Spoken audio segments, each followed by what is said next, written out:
So, speaking of playing live, let's talk about that Southeast Asian tour. Yeah.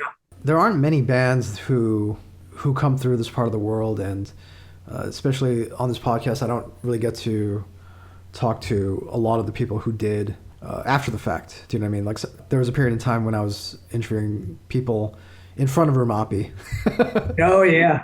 literally minutes before they're about to go on stage, or just after they played. But never got to do like a post mortem or talk to them about their experiences years after the fact. Yeah. And a lot of bands express an interest in playing this part of the world, but it's daunting for several reasons. We're literally on the other side of the planet from bands in the U.S. Right. And there's a cost that comes with that, and an extreme amount of preparation and planning and pre-planning and things like that. I guess let's start with how did the tour come about? How did you guys were you guys contacted, or did you reach out to people in the region beforehand? Yeah. We were talking to the guys in Tersanjung 13 and they wanted to do a split. And I said, okay. And they're an Indonesian grindcore band, right? Yeah. Yeah. They're from, I want to say half of them were from Depok and then the rest were maybe from Jakarta. I can't remember though. I would have to look back at a journal I had at that time, but they're still a band actually, and they rip. They're like pretty fast and loose, gnarly grind stuff. They kind of remind me of like the Spirit of Unholy Grave or something. It's really cool. But yeah, they wanted to do a split, and I don't know. We've had a curse for a long time that bands we do splits with, they break up like right after the tour. So it was sort of a thing. It was sort of a means for us to just go over there. We're kind of like conquer the globe people as far as touring goes. Yeah, I mean, if I can play in the weirdest place, I'll do it, even if the show is lame, just to experience it, because often you don't get offered the Hawaiis, the Alaskas, the USSRs, the Malaysias, so take them when you can. And that was kind of hand in hand, do the split, do a tour to support the record. So that's kind of how that happened. And those kind of places don't fall into your lap, like specifically Malaysia and the rest of Southeast Asia, because there is no tour promoter handling this region. Yeah. I mean, there will be one person who can book shows for you in Indonesia, or several bookers throughout different parts of Indonesia, as you mentioned, Jakarta, Bandung, the different islands, the different cities.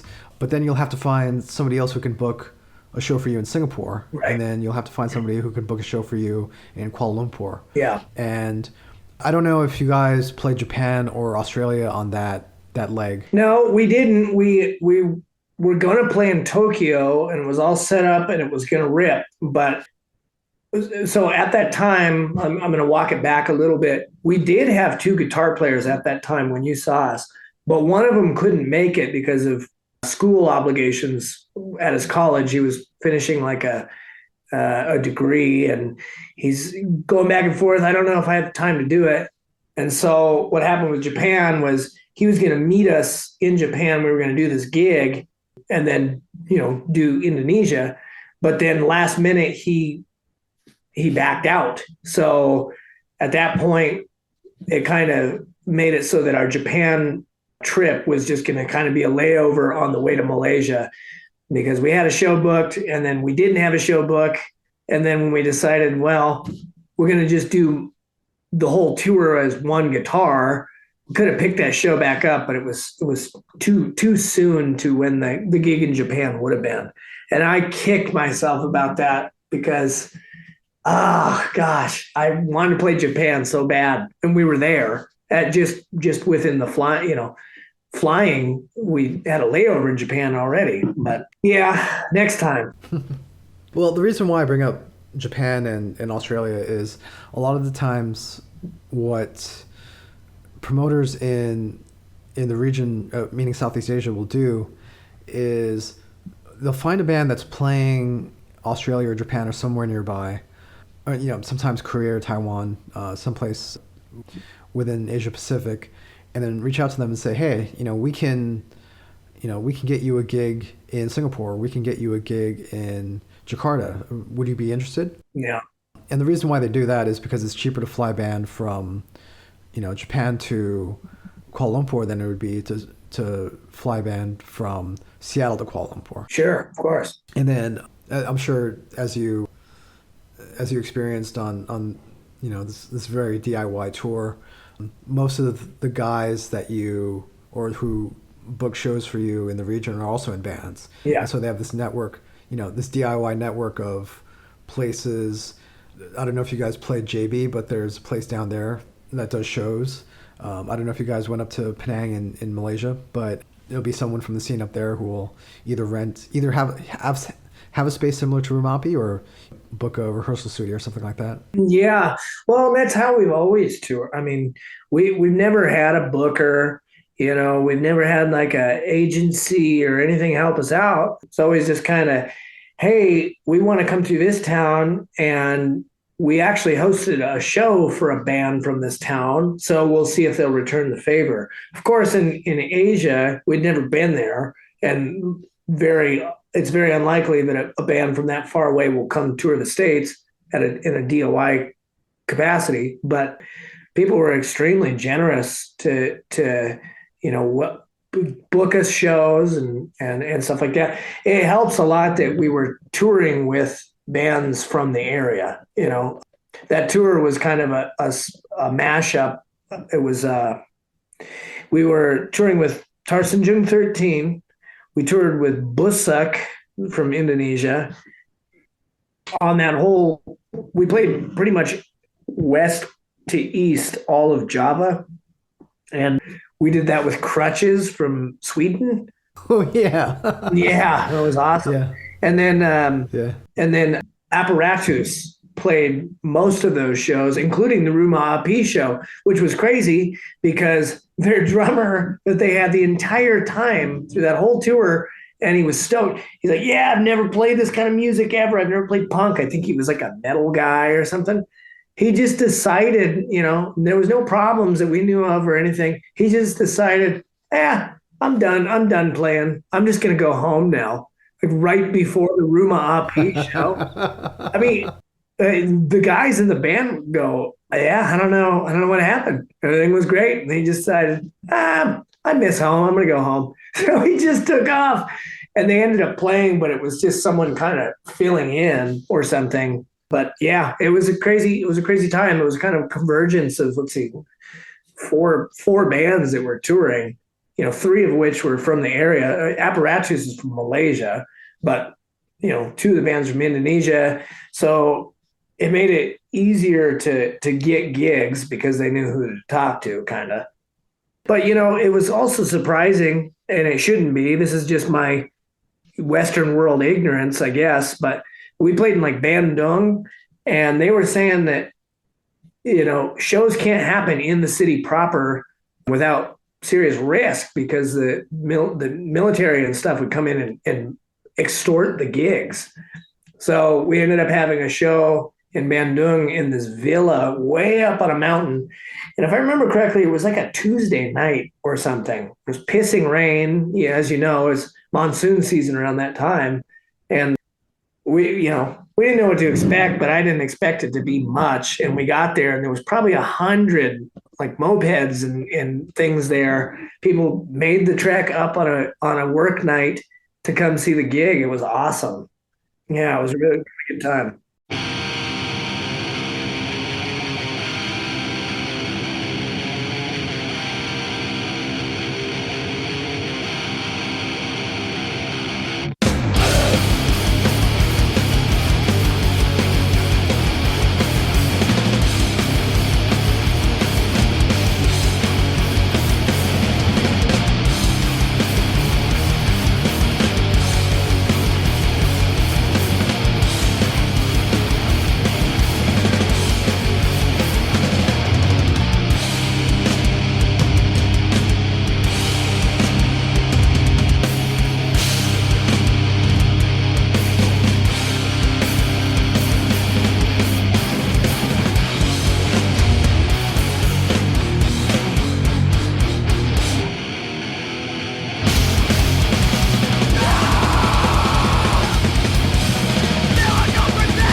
So one thing I should mention, you talked about the government scrutiny of the scene Yeah. in Indonesia. In Malaysia, we have what is officially known as a black metal ban, Oh, ban BAN, as in we're not allowed to play black metal here. well, yeah. Now, and this is something that I've talked about or discussed on the podcast numerous times, but the Malaysian authorities don't actually know what black metal is. Right. And so for all intents and purposes, Endorphins Lost is a black metal band. And Yes, we're going to be banned in Malaysia. and so when bands come into Malaysia to tour, especially through our little DIY scene, a lot of times they come in on visitors visas because the process of applying for a performer's license in Malaysia would mean going through the Ministry of whatever, Ministry of Culture, whatever it is. Mm-hmm. And of course, the first thing they're going to hear if they hear fast music with screaming is say, oh, this is black metal. Right. You can't have this. Yeah. And so, for as long as I've been living here, the bands that play here are mostly snuck in. Right. And so they check in their luggage when they fly in and then go through customs and say, we're here on vacation or whatever it is. And, don't know what the customs people think when, five guys with long hair and black t-shirts all come through saying, oh yeah, we're just, can they really tell one backpacker from another? I don't know. Yeah, right, exactly. Well, and I seem to remember that's how I felt going. Let's see, we went from, Indonesia was the first leg of the tour, and then we did Malaysia, we did some shows, and we played in Singapore. And you cross this bridge. I don't remember what it is, but you cross this bridge into Malaysia and they're going, okay, this is where things change quite a bit. You got to kind of, mind your P's and Q's because they will know, you can't act like you're a band or whatever. In Indonesia, they didn't give a shit. We came in, we had merch and all this stuff, and they didn't care. But Malaysia, it was a little different. Yeah. That's weird to think. I mean, I've lived in America my whole life. It's weird to think you could live in a place where you just cannot do something. I mean, this just cannot happen. I remember seeing all kinds of weird stuff. So we went to Tiaman Island. Am I saying that right? Tiaman Island. Tiaman, yeah. Yeah. And out there, that there was these signs that would just say like, anybody who's Muslim drinking will be punishable by death or some crazy shit. What? It's probably caning. I think you get like 5 or 10 whacks of the stick if you're a Muslim who drinks. God. Yeah. That's bizarre. I mean, I can't really comment. It's not a culture I grew up in. To me, as an American, where you just grow up with all the freedoms and privileges you want and say what you want, do what you want. You can carry a gun into a freaking store or whatever. To see that it's just crazy. It's crazy to me. Thanks. Yeah, and as far as the actual shows, because I just want to give people an idea of, for anybody who's serious about touring through the region, especially as it's opening up again post-COVID. How did you find the venues? How did you find the crowds? Were people mostly receptive? Were there were any of the scenes like kind of quirky? Like I actually find the people who show up to the annual Chaos at Rumapi Fest are not really the same people who show up to the gigs week by week. It's open to a different crowd of people, and I'm not sure if you noticed that or if you noticed anything kind of strange about it. The things that I noticed mostly was the difference between the three countries that we were in. We were in Indonesia first, like I said, and then Malaysia and Singapore, and just how the stepping up in, I guess, affluence.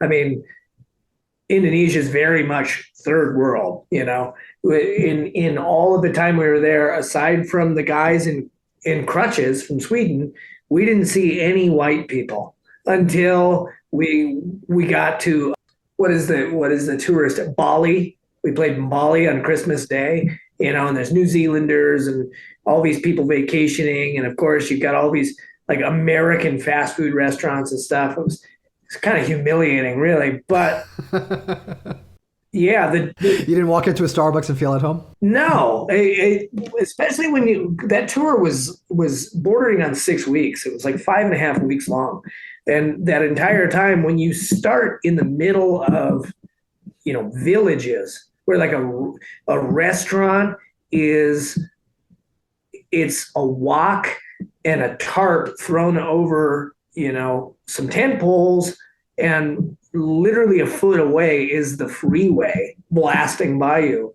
That's a restaurant. And then you go to Bali where there's like Starbucks and Red Robin and all this shit. You feel I felt embarrassed. I felt embarrassed that this is what people choose to do on their vacation, is come here to this place that was once beautiful and had like culture, just to get the same shit that they get back at home. I don't know. That's a whole nother thing though. Back to your question, I would notice different. The difference is that people in Indonesia were they'd go bananas about anything they just go crazy about anything you're playing, just because they just were happy to have it. And Malaysia was the same, but it seemed like people there had a little more of a palate for the stuff. They're more like sitting back listening, actually listening, not just fucking going berserk. And then the people in Singapore was even more so. In Singapore, I'm guessing that they just have exposure to heavy music and there's really no issue, and so they just kind of chill. Yeah, so like bands like Cradle of Filth or Behemoth or Vader or whatever tour through Singapore Yeah, quite regularly. yeah, And of course they have like their DIY and their grindcore scene there, where it's still super underground. But in terms of like the wider scene, I think they have more of a take it or leave it kind of attitude, where I think the year before you guys played the region, I went to Singapore Death Fest. I don't know if it's called Singapore Death Fest, but it was a fest there. And I went with Tools of the Trade, who you guys probably know. I yeah. think you may have played with them in, Malaysian grindcore band. And this death metal band from Vietnam, who this was their first, I believe, tour through Southeast Asia. And so even though they're from the region, this was the first time playing outside of Vietnam. Mm-hmm. And I was talking to the guys, and they're like, in our country, you stay for every band. Right. Like, you don't just like stay for your friend's band and then leave. Yeah. You stay and you support every band. And obviously that wasn't the case in Singapore, where people are like, oh, okay, I'm here for the tech death band, or I'm here for the... Right. Yeah, there's not really a lot of cross-pollinating with the groups and stuff like that. We have that kind of stuff in the States too. Obviously, it's people will book like bands. You play with 5 power violence bands. If you're a power violence band coming to LA, you just go, man, if you play with all these bands that sound just like us, or within the same ilk, I don't remember them, even if they were good. It's just a wash. And that was the kind of cool thing about playing in certain places, like in Malaysia. And at Rumah Api, we were playing with different sounding bands. It was a variety. And you would get people coming they were watching everything and enjoying it. But, they play, like, I think at Rumah Api, that band from South Korea, Scum Raid, played. The drummer, she had like a roctagon. It's like one of those crash cymbals. It looks like an octagon. Anyway, totally different than Endorphins Lost. But we're booked on the same bill, and everybody watches, and it ripped. I mean, it's cool. To me, it's way cooler having a mixed bill than just 5 grindcore bands or something. And I would say that I noticed that. And granted, I got to really shake the rust off my memory. This happened like 9 years ago, but I do remember that. I remember it. People in Indonesia, they just go fucking insane for anything, but all the bands were extremely similar. I say that, but at the same time, we did tour with Crutches, which was like a Swedish D-beat band, but that was part of the tour. The local bands were all gnarly grind shit. And then when we got to Malaysia, there was more of a mix. And then at Singapore, it was more of the same kind of stuff, kind of like Indonesia, but people were a little more reserved about their interest. Yeah. Yeah. And as far as the sound, I mean, you spoke about this a little bit, but would you say that bands touring through the region should temper their expectations as far as like the sound quality? Yeah, I that was the biggest struggle of the entire thing. The dietary change, and you're just constantly feeling like you have to shit yourself for like the week you're there. Just trying to, get used to, in the West, everything's homogenized, everything is, refrigerated, all this. Over there's just a fucking whole chicken, guts, everything just cooked, hanging in the window. I don't eat meat, but even still, with a vegetarian diet, the food is different. It fucks you up for a while. But aside from that, the hardest thing to deal with on that whole tour was just playing different gear every night. And none of it was really, it was like everything needed to be serviced. So in Indonesia, Yeah, yeah, I think you're playing that period in Rumah Api where one of the amps always went out, but it wasn't always the same amp, right. and so you never really knew what was going to happen. Yeah, and the plight of the bass player, for me, all of the especially in Indonesia, all of the bands, it seemed like, would be drums, guitar, vocals.